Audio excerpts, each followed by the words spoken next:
Još jedna nova rubrika u mom i vašem srpskom svetu. Ime ove rubrike je Vaš anđeo čuvar. Govorit ćemo o nevidljivoj zaštiti. Uvijek iz početka, svakih 7 dana, ćemo se podsjećati da nismo sami i da nismo okruženi samo vidljivim prijateljima, saveznicima i saborcima, da ne govorimo tek o neprijateljima, već onim nevidljivim. Onih na koje kada zaboravimo nas obuzme pravo očajanje. Zato nam važi da se podsjetimo. Kao u crtanim filmovima, kada vidimo crtanog junaka kako istrčava sa stene i nastavlja da trči po vazduhu, kao da hoda po stazi ili po steni. I to traje sve do trenutka kad neko zvizne i pomenutog trkača po praznom prostoru podsjeti da više nije na čvrstoj zemlji i pokažemo obično rukom prema dole. I on pogleda dole, odjednom vidi vrtoglavu dubinu, shvati da je nemoguće da ni po jednom logičkom zakonu i ljudskom razumevanju stvari on ne može da hoda po vazduhu ili vodi i pada. Nestanak vere, automatski pad. Tako isto i u žitijima, tako isto i u evanđelju, tako isto i u životu. Kada Viktor Frankl govori o svom prijatelju koji ih je sve bodrio i davao im snagu i stalno govorio o njegovoj ženi koju voli i koja njega voli i za koju osjeća da ga čeka i da će kad tad sresti još za života,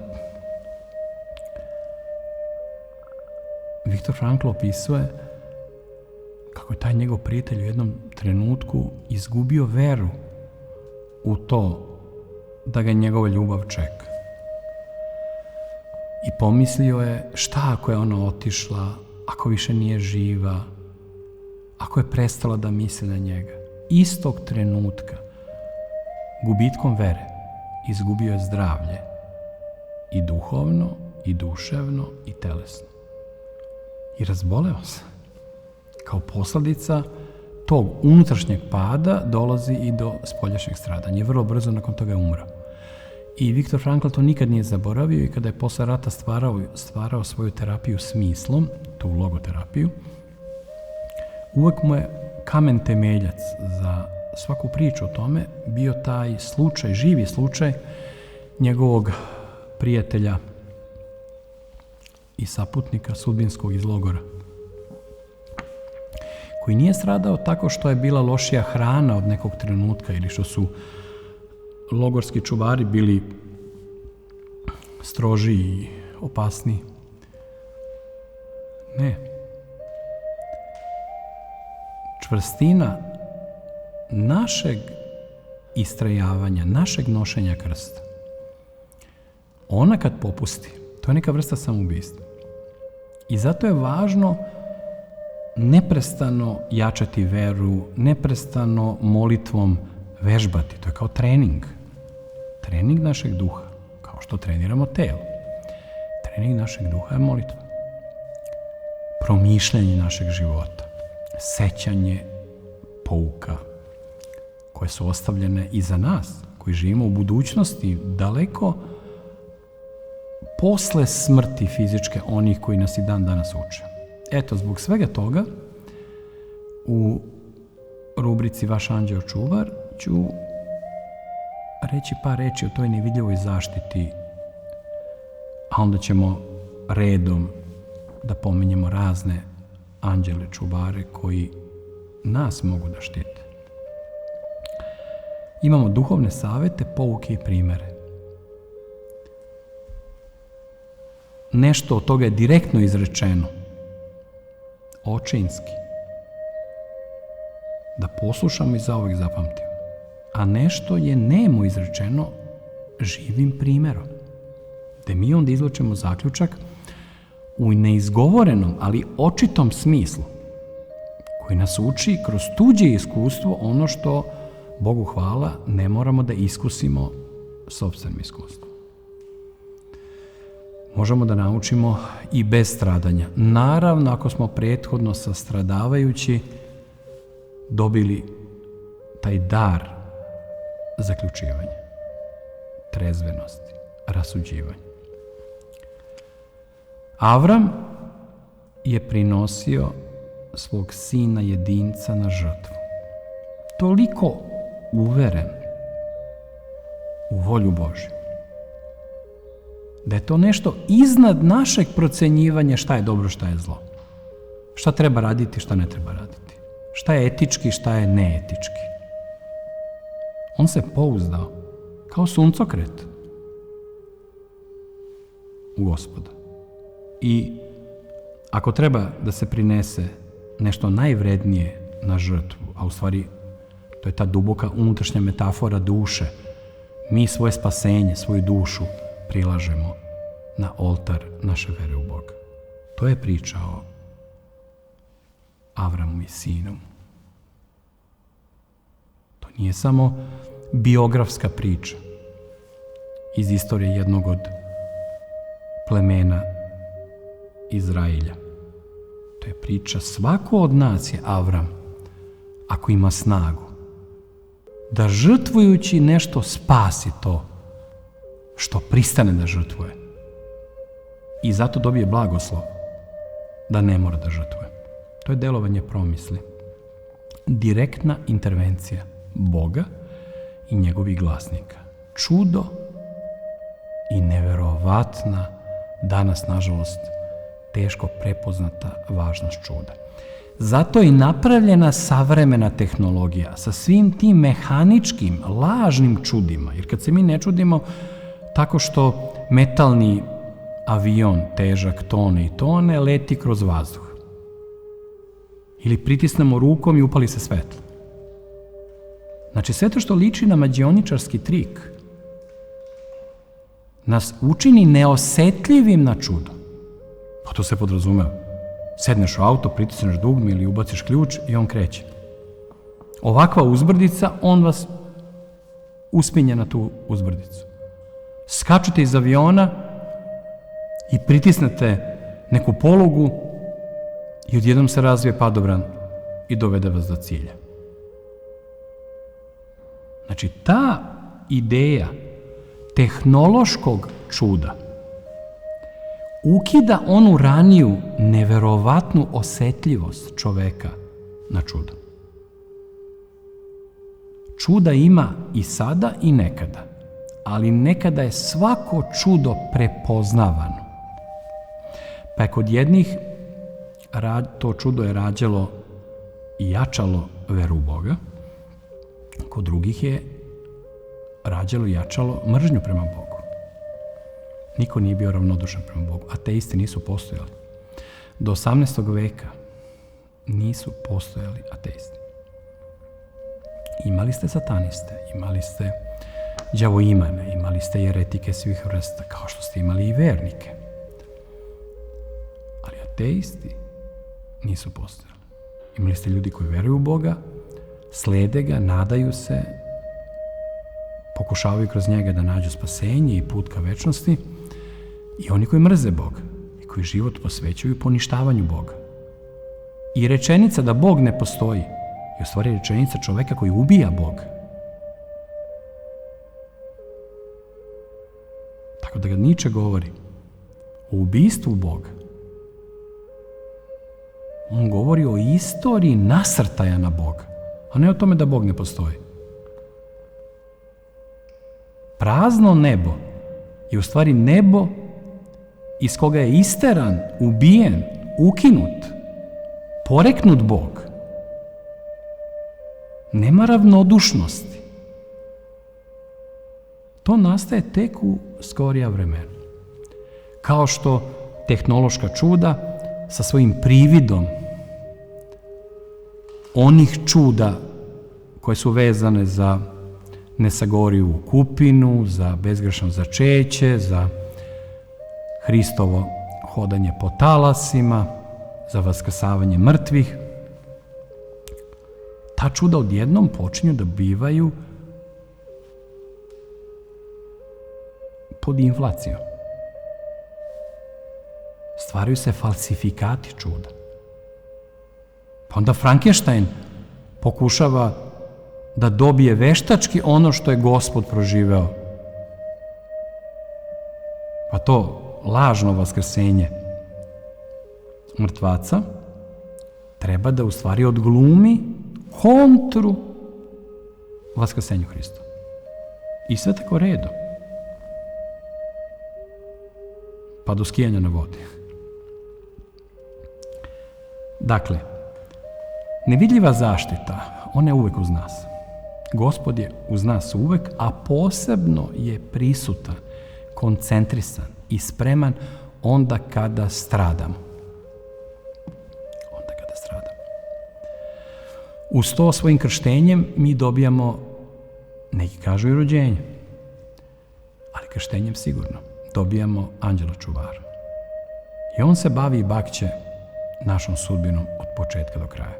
Postoji molitva anđelu čuvaru koju izgovaramo mi hrišćani, posebno pre spavanja, gde mu se zahvaljujemo što nas je još jedan dan sačuvao od nas samih, naših grešaka i naših padova. Evo, prvo ćemo pomenuti, kad je reč o nevidljivoj zaštiti, čudotvorne Bogorodice. Čudotvorne Bogorodičine ikone, koje imaju živu ličnost, iako su umnožene. One su i vidljivo, a ne samo nevidljivo, štitile svetu Rusiju i verni ruski narod. Štitili su i svetu Srbiju i verni srpski narod, da ne idemo dalje. Recimo, Vladimirska Bogorodica, ona najlepša, ona najpoznatija, ona koju su se najviše molili u Rusiji, ona je lično zaustavila Tamerlana pre Angorske bitke.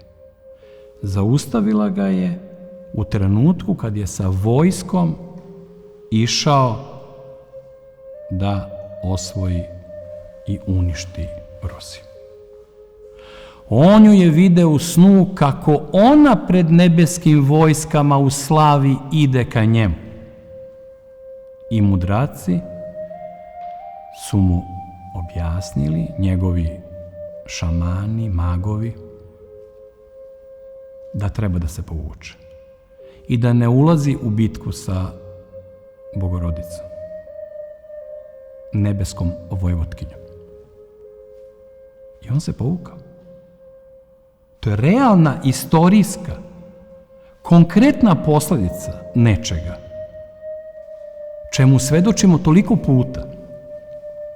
Recimo, nemački vojnici su u Drugom svetskom ratu videli Bogorodicu Kazansku u Königsbergu, na nebu. I uplašeni su bacali oružje i trčali. Nemci nisu bili strašljivi, nisu se plašili mraka, oni su bili mrak.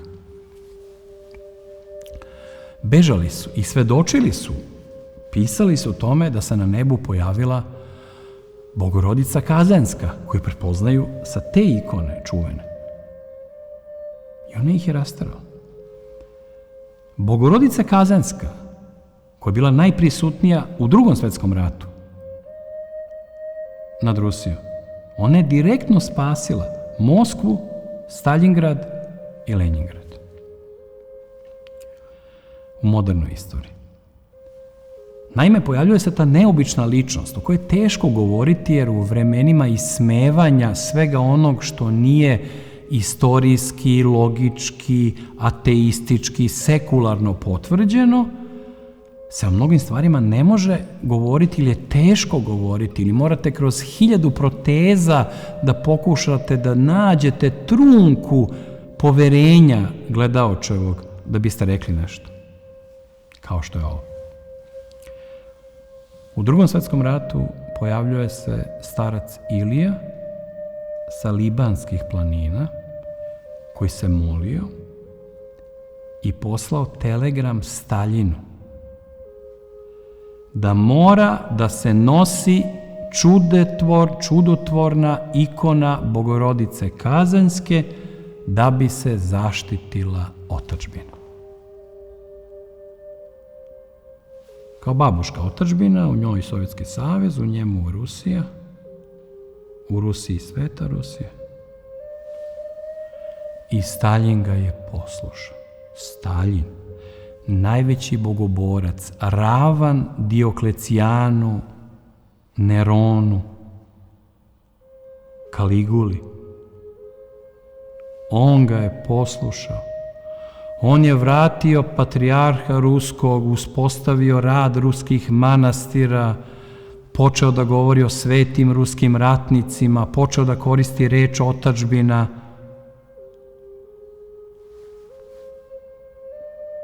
Dao da se monasi mole za spas otadžbine. I dao da vazduhoplovne snage Crvene armije nose realnu ikonu Bogorodice Kazanske iznad Staljingrada, Lenjingrada i Moskve.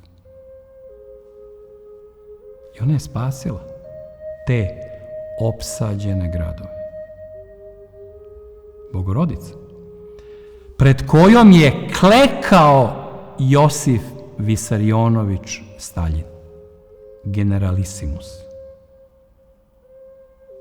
koji je u dnu duše, zato što je upravljao sudbinom Rusije u svom vremenu, dobio to čulo i tu moć prepoznavanja.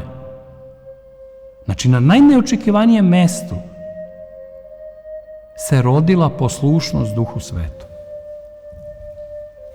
Od strane tog nekadašnjeg učenika bogoslovije,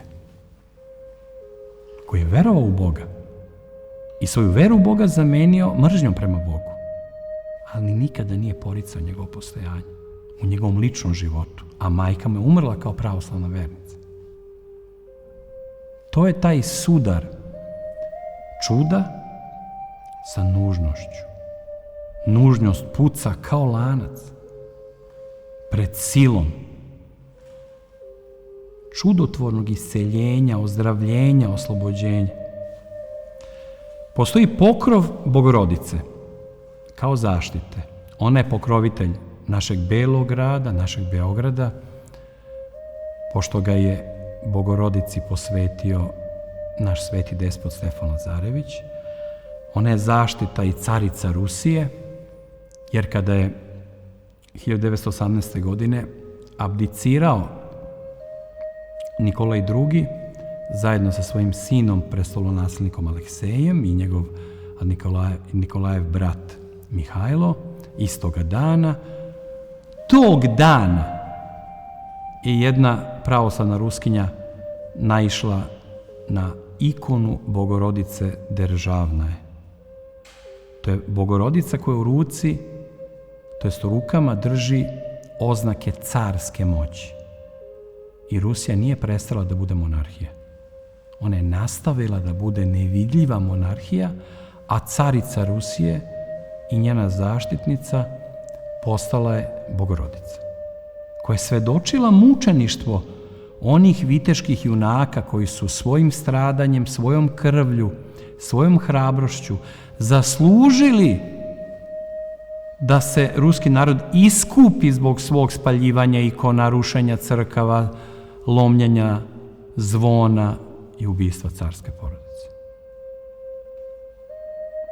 Po taj pokrov Bogorodičin je Miloš Crnjanski hteo da se stavi u svom lamentu nad Beogradom.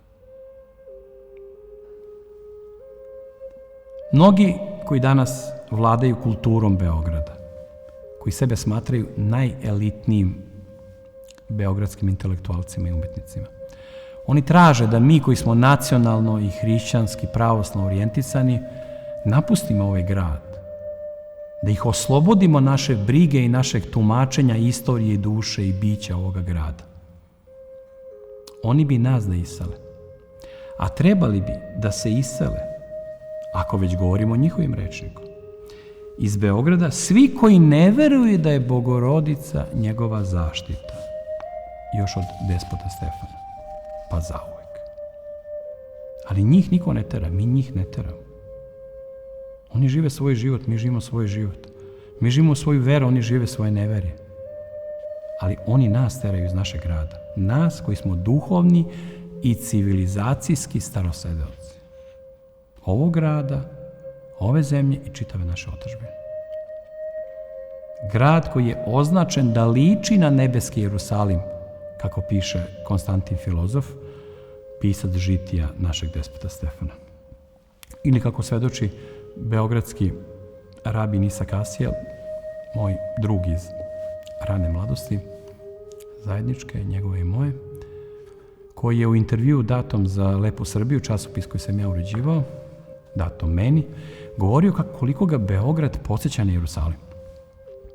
Kako se prilazi sa Grocke strane, Avalske strane. On sad opisuje razne prilaze Beogradu i poredi ih sa prilazima Jerusalima.